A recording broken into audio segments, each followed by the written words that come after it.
The morning sun barely pushed its light through the gray clouds that hung heavy in the sky. The city was already alive, people rushing down the crowded streets, taxis honking, shopkeepers raising their shutters, and the faint smell of roasted coffee floating in the air. Among those hurried steps and anxious faces was David Miller, a single father of 34. His shoes were worn thin, his shirt pressed neatly though the cuffs were fraying, and his old leather bag carried not just papers and resumes, but the weight of his hopes for a better life. He walked quickly, glancing at his watch every few minutes, his mind clouded with worry. He had an interview that day, one that could change his life. After months of rejection, countless nights spent filling out applications while his young daughter, Emily, slept, he had finally landed an opportunity at a prestigious company. If he got this job, he could move them out of the tiny, moldy apartment they shared, pay for better schooling for Emily, and maybe, just maybe, sleep at night without the crushing anxiety of unpaid bills. Emily was the reason he fought so hard. At only 6 years old, she had already learned what it meant to do without. She never complained, though. She never asked why her friends had more toys, why her clothes didn't fit as neatly, or why their dinners sometimes consisted of nothing but noodles. She was his light, her smile enough to keep him standing even when the world seemed determined to knock him down. That morning, before leaving her with their elderly neighbor, Mrs. Green, he had kissed her forehead and promised, "Daddy's going to make things better."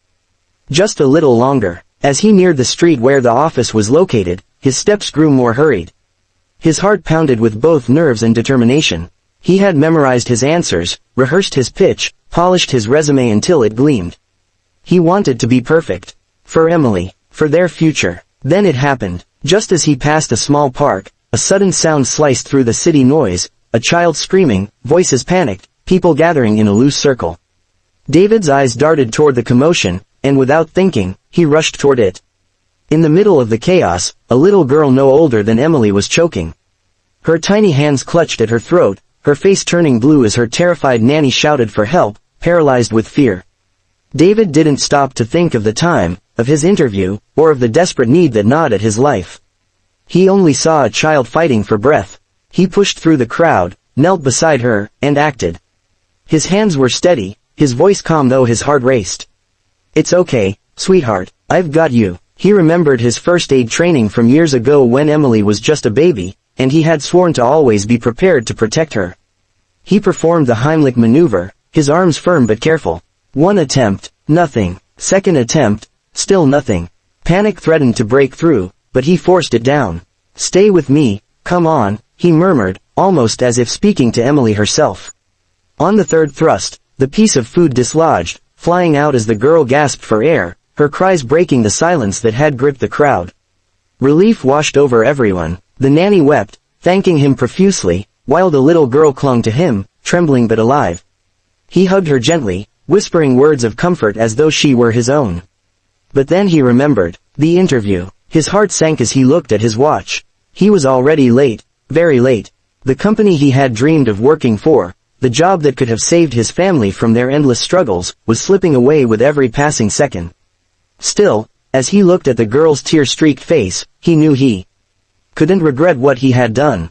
A child's life mattered more than any job. He gave the nanny his number in case they needed to reach him, then hurried off, running through the streets with the last spark of hope that maybe, just maybe, he could still make it in time. But by the time he arrived, breathless and disheveled, the receptionist's face told him everything. "I'm sorry, sir, but the interview panel has already moved on. They had a tight schedule. You were more than 30 minutes late." David's shoulders slumped. He tried to explain, his words rushed, desperate, but the woman only gave him a polite but distant smile. "I understand, but they won't be able to reschedule. Perhaps you can apply again in the future." He walked out of the building, his chest hollow, the city suddenly colder and harsher. For a moment, he stood there, fighting the urge to break down. He had sacrificed what little chance he had for something that wasn't even his responsibility. His mind replayed Emily's smile, her trust in him, and now the crushing fear that he had failed her once again. That evening, he returned home exhausted, his face lined with defeat. Emily ran to him, her arms wrapping around his legs. "Did you get the job, Daddy?" she asked, her eyes wide with hope. He swallowed the lump in his throat, forcing a smile. "Not this one, sweet pea. But there will be others. Her little hands touched his cheeks. "It's okay. You're still the best daddy." Those words should have comforted him, but instead, they broke him. After she fell asleep, he sat in the dark, staring at the ceiling, wondering how much longer he could keep going. Days passed. David kept searching for jobs, kept fighting. But rejection followed rejection, and hope grew dimmer. Until one afternoon, when there was a knock at his door. Standing there was the nanny from the park, holding the little girl's hand. Behind them was a woman in an elegant suit, her presence commanding yet warm. Her eyes, sharp yet filled with gratitude, landed on David. "Are you David Miller?" she asked. He nodded, confused. "I'm Isabella Hardman," she said, extending her hand.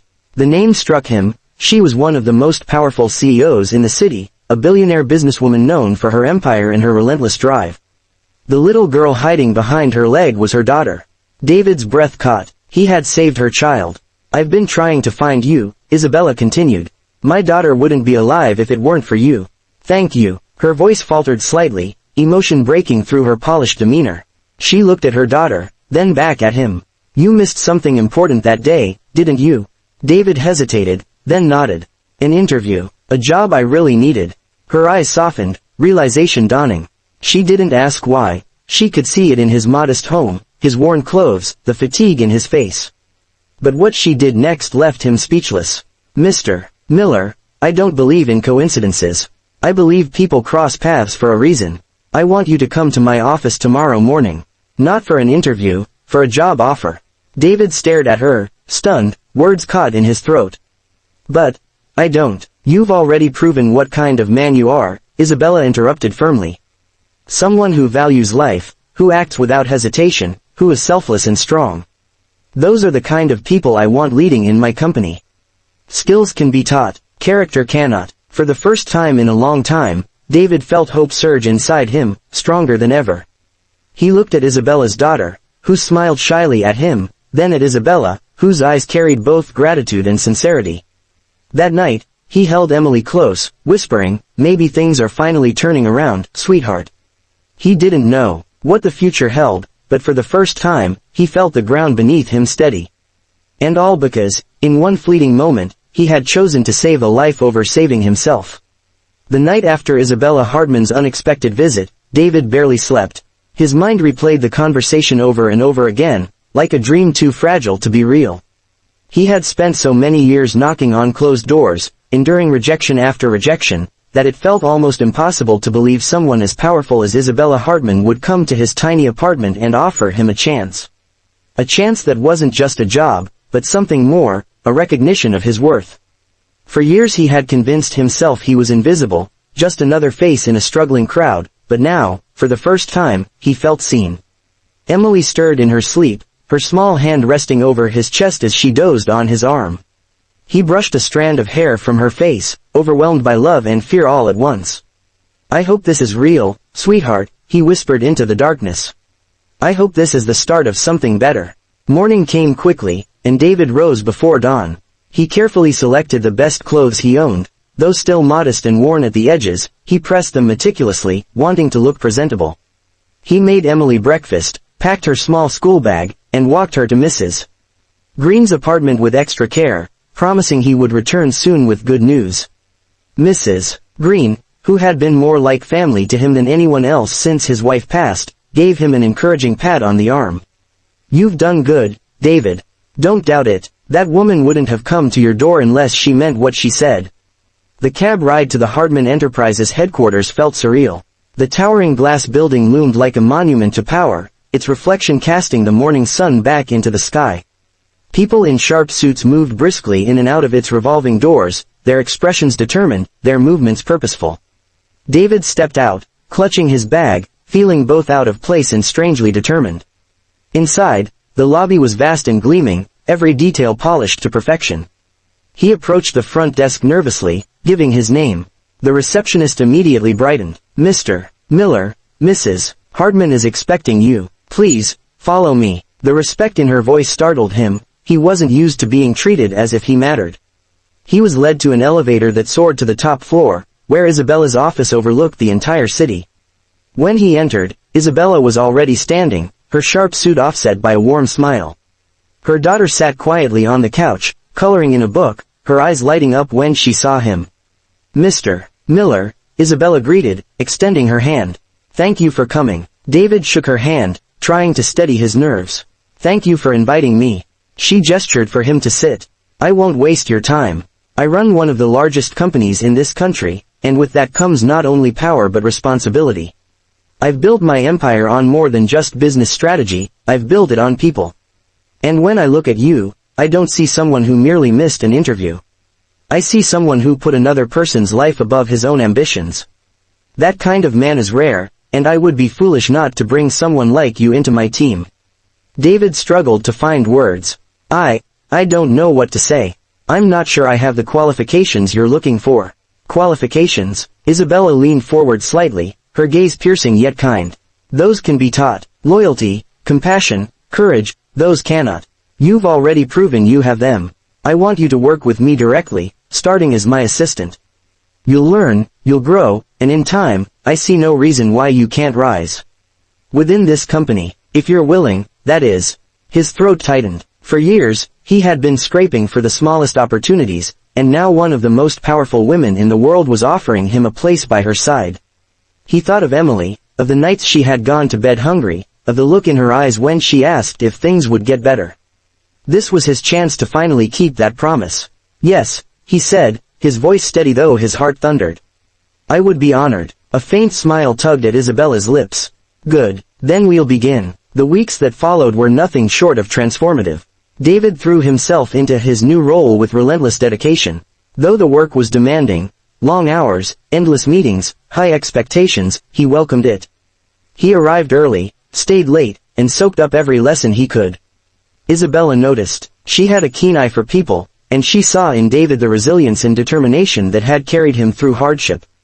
But what impressed her most wasn't his efficiency or his willingness to learn, it was his heart. He treated every person in the company with the same respect, whether they were board members or janitors. He remembered names, listened when people spoke, and carried himself with a humility that stood in stark contrast to the arrogance often found in corporate halls. One afternoon, Isabella called him into her office. She studied him for a long moment before speaking. "You've been here only a month, but you've already made an impact. Do you realize how many people in this building have come to me, praising not just your work but your kindness? That's rare, David, you're rare." He shifted uncomfortably, unused to such praise. "I'm just doing my best." "Your best is changing lives here," she said softly. "Don't ever underestimate that." Outside of work, life began to change as well. With his new income, he was able to move Emily into a better apartment, one with sunlight streaming through the windows and enough space for her to play. He enrolled her in a school where her bright mind could thrive, and every evening, no matter how tired he was, he made time to sit with her, to read stories, to hear about her day. Emily blossomed under the stability. She laughed more, worried less, and her smile grew even brighter. One night, as she hugged him tightly, she whispered, "Daddy, you did it. You made things better." Tears stung his eyes as he kissed her forehead. For the first time in years, he felt like he was giving her the life she deserved. But it wasn't just his daughter who noticed the change. Isabella did too. Though she was known publicly as a fierce and unyielding businesswoman, in private she was a devoted mother who carried her own scars. She had built her empire after losing her husband suddenly, left to raise her daughter alone while the world judged and doubted her. She understood what it meant to fight for your child, to sacrifice everything. In David, she saw a reflection of herself, a parent who would walk through fire for their child. Slowly, a bond began to form. What started as gratitude and respect deepened into trust and quiet companionship. Isabella began to confide in him, sharing the pressures of her role, the loneliness that came with power, the fears she had for her daughter. And David, in turn, shared his struggles, his grief over losing his wife, his fears of failing Emily. They found solace in each other's honesty, two souls who had carried heavy burdens discovering they didn't have to carry them alone anymore. One evening, after a long day of meetings, Isabella invited David and Emily to dinner at her home. Her mansion was a world away from the life David had known, grand halls, glittering chandeliers, gardens that stretched like something out of a dream. But what struck him wasn't the wealth, it was the warmth. Isabella's daughter and Emily played together, their laughter echoing through the halls, while Isabella and David sat by the fireplace, talking late into the night. You saved her life, Isabella said quietly, watching the children. But more than that, you gave me something I can never repay. You gave me the chance to still have her, to still be her mother. I'll never forget that. David shook his head. You don't owe me anything. Any parent would have done the same. But they didn't, she replied softly, her eyes meeting his. You did. There was a silence between them then, not uncomfortable, but filled with something unspoken, something that lingered in the air like a promise. Months turned into a year, and David's role in the company grew. He proved himself time and again, not only as a capable worker but as a leader who inspired those around him. Under Isabella's mentorship, he rose through the ranks, earning respect not because of his connection to her, but because of his undeniable worth. He provided stability for Emily, who was thriving in school, her laughter filling their home. And through it all, his bond with Isabella deepened, though neither rushed to define what it was. Then, one day, as he watched Emily and Isabella's daughter playing together in the park, the same park where their lives had first collided, David realized how far they had all come. What had begun as tragedy and desperation had unfolded into something extraordinary. His life, once filled with uncertainty and loss, was now brimming with possibility, hope, and perhaps even love. And though he had lost an interview that fateful day, he had gained something far greater. David stood on the balcony of his modest but beautiful new apartment, the night breeze carrying the faint scent of blooming flowers from the city gardens below. The stars were faint, drowned out by the glow of skyscrapers, but to him they had never looked brighter. Emily was asleep inside, her soft breathing a rhythm he had grown to cherish. Across town, Isabella was likely tucking her daughter into bed as well, whispering the same kinds of promises that parents all over the world whispered, that tomorrow would be better, that they were safe, that love was stronger than fear. It had been more than a year since that day in the park, yet the memory of the choking child's mind like it had happened yesterday.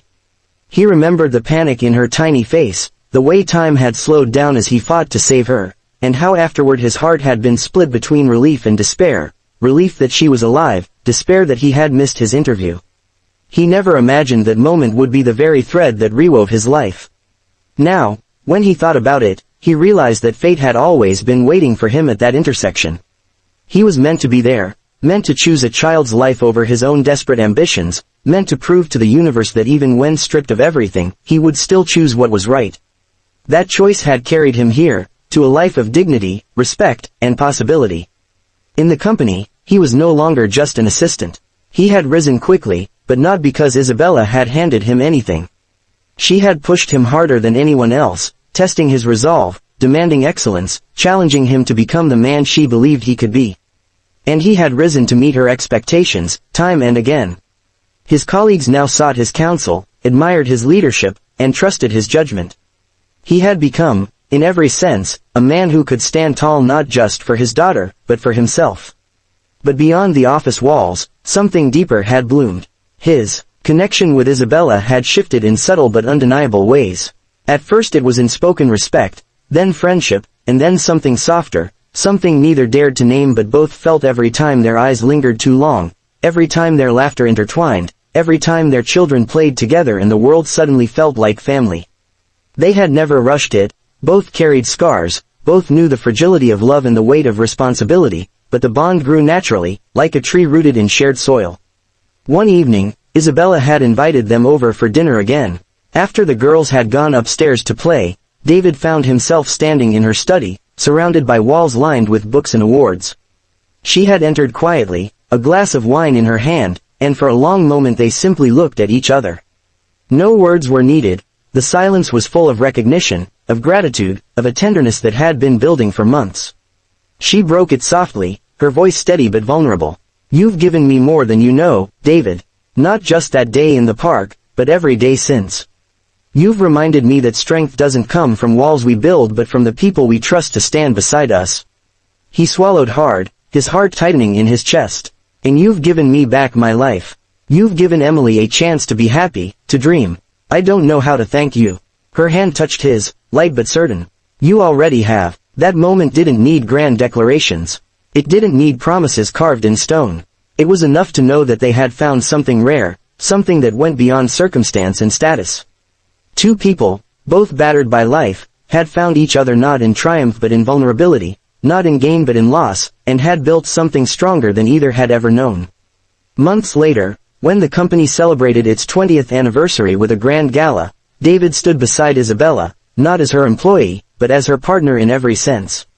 Emily twirled on the dance floor with Isabella's daughter, both girls radiant with joy, while the adults watched with the quiet pride of parents who had fought too hard to ever take such moments for granted. The crowd whispered, curious about the man at the CEO's side, but neither David nor Isabella cared. For them, the only thing that mattered was that their children were safe, loved, and free to dream. David had once believed his life was defined by loss. He had believed that his story was one of surviving, not thriving. But now he understood that even the harshest chapters had led him here. His wife's passing, the years of struggle, the rejections, the loneliness, all of it had carved him into a man capable of choosing compassion over ambition, a man who could meet a billionaire on equal ground not with wealth but with character. On a quiet Sunday afternoon, as he watched Emily chase bubbles in the garden with Isabella's daughter, he realized that his greatest victory was not the job, not the respect, not even the love blooming in his life. It was the fact that he had kept his promise. He had told Emily things would get better, and they had.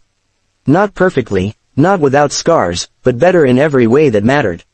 He knew there would still be challenges ahead. Life never stopped testing, never stopped demanding courage. But he was no longer afraid. Because he had learned that sometimes, when you lose what you thought was your chance, life is only clearing the path for something greater. And sometimes, missing an interview can be the very moment that changes everything.